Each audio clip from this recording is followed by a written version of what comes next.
तर नमस्कार मंडळी, आज मी तुमच्यासोबत तांदळाच्या खिरीची रेसिपी शेअर करणार आहे. अगदी रबडीसारखी. इथे मी बासमती तांदूळ घेतलेत, 1 तास भिजत ठेवलेत आणि ड्रायफ्रूट्स घेतलेत जे तुम्हाला आवडतील तसे, आणि जायफळ घेतलं आहे. इथे मी मिक्सरच्या भांड्यामध्ये हे तांदूळ टाकून भरड करून घेणार आहे. इथे मी छान असा टोप तापत ठेवला आहे. ही भरड करून घेतली आहे मी, थोडीशी जाडसर अशी भरड करून घ्यायची आहे.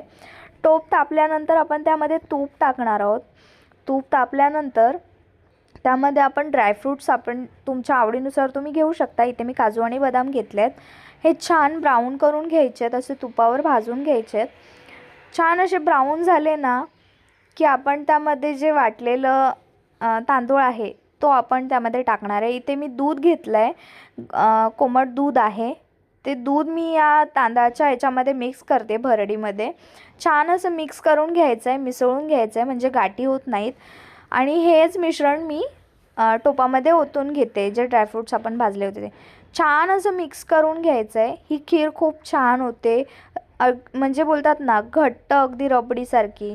खिरीला एक उकळी आल्यानंतर आपण त्यामध्ये साखर घालून घेणार आहोत. तुमच्या आवडीनुसार कमी जास्त तुम्ही करू शकता. इथे मी जायफळ वेलची घेतली आहे.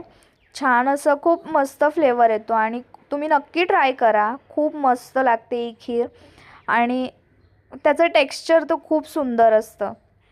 तुम्ही नक्की ट्राय करा. इथे मी छान अशी उकळी काढून घेतली आहे आणि माझ्याकडे ना एक माव्याचा पेढा होता, तो मी यामध्ये टाकला आहे. तुमच्याकडे असेल तर तुम्ही टाका, नसेल तर नाही टाकलं तरी चालेल. माझ्याकडे होता अवेलेबल म्हणून मी टाकला आहे. छान अशी खळखळून उकळी काढायची आहे. असे तो जो तांदूळ आहे तो शिजला पाहिजे त्यामध्ये. आणि खूप मस्त अशी खळखळून उकळी काढल्यानंतर आपली खीर रेडी आहे. तर तुम्ही नक्की ट्राय करा आणि मला नक्की सांगा. थँक्यू.